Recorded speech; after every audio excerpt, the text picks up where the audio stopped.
مداقام داره اینجا کباب من سریع بزن الان کامل میاد یه کباب مشتی بزنیم. بچه‌ها عشق الو اومد این زغاله تموم شد. مگه کباب آماده نکردید؟ چرا کامیز آماده است؟ بیا ببین عشق کنیم. بابا من بهت گفتم چنجه بزنی، گفتم برگ بزن. برگو باید نازک ببری.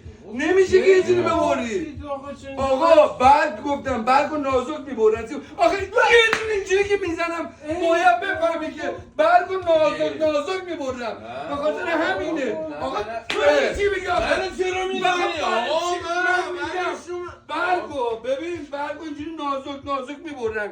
چیز میکنن بعد میان با این میزنن. آقا به خاطر اینقدر گوش من میزنی؟ آدم به درد نمیخوره. مرد حسابی 4 ساعت نمیگن که اینجوری.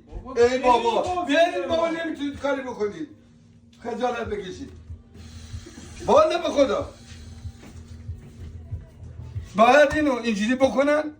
میارن بعد نازک ببین نازک بریده میشه. ببینی نازک اینجوری نازک میکنن. ببین به نازکی قشنگ اینو میزنن اینجوری